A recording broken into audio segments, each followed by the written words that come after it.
Hello everyone, আসসালামু আলাইকুম। আজকে আমি আপনাদেরকে দেখাবো দুধ পুলি পিঠার সহজ রেসিপি। প্রথমে আমি নারকেলের পুর বানিয়ে নেব। তো নারকেলের পুর বানানোর জন্য আমি একটি কড়াইয়ে পানি নিয়ে নিলাম পরিমাণ মতো। এরপরে এর ভিতরে আমি খেজুরের গুড় দিয়ে ভালো করে মিশিয়ে নেব, যেন দানা দানা ভাবটা না থাকে। খেজুরের গুড়গুলো ভালোভাবে মেশানোর পর এর ভিতরে আমি নারকেল কোড়া দিয়ে দেব। নারকেল কোড়া দিয়ে ভালো করে নেড়ে নেব।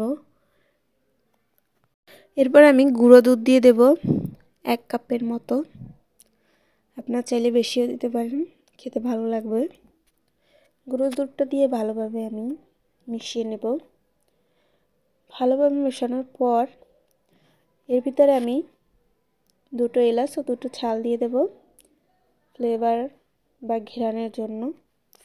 পরে আপনি এটাকে তুলে ফেলে দিতে পারবেন।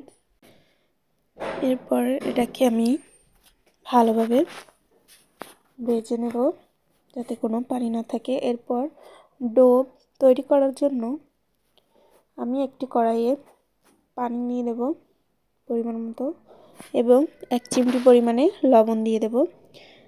পানিটি বলক আসার পরে এতে আমি নারকেল বাটা, অবশ্যই নারকেল বাটাটা দিতে হবে। আপনার পিঠাটা ঠান্ডা হওয়ার পর যাতে শক্ত হয়ে না যায় তার জন্য নারকেল বাটা দিতে হবে। নারকেল বাটা দিলে পিঠা নরম থাকবে। এরপর আমি এতে চালের গুঁড়ো দেব। চালের গুঁড়ো দিয়ে আমি নেড়ে উঠিয়ে নেব। ফোটানোর পরে আমি ডোটা মথে নেব। মথে নিতে হবে অবশ্যই ভালোভাবে, যেন দানা দানা কোনো ভাব না থাকে। ডোটা ভালোভাবে মথানো হয়ে গেলে এরপর আমি এর থেকে ছোট ছোট লেচি কেটে নেব।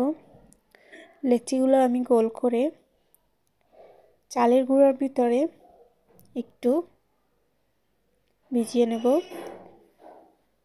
তারপরে আমি একটু ছোট্ট প্লা আকৃতির এর ভিতরে পুর দিয়ে সুন্দর রাউন্ড শেপের তৈরি করে নেব পিঠাগুলো। সবগুলো পিঠা একে একে তৈরি করে নেব। এরপর আমি পিঠা ভিজানোর জন্য দুধটাকে জাল দিয়ে এর ভিতরে তেজপাতা, ছাল, এলাচ দিয়ে ভালো করে নেড়ে নেব। এরপর দুধটা বলক আসার পরে ঠান্ডা করে নিয়ে এর ভিতর পিঠাগুলো একে একে সবগুলো দিয়ে দেব। অবশ্যই দুধটা ঠান্ডা করে নিতে হবে।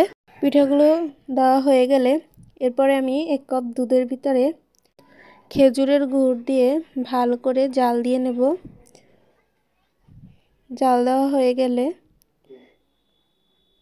পিঠাটাকে আমি 20 মিনিটের মতো জাল দিয়ে উপর থেকে খেজুরের গুড় দিয়ে দিলেই তৈরি হয়ে যাবে আজকের দুধ পুলি পিঠা।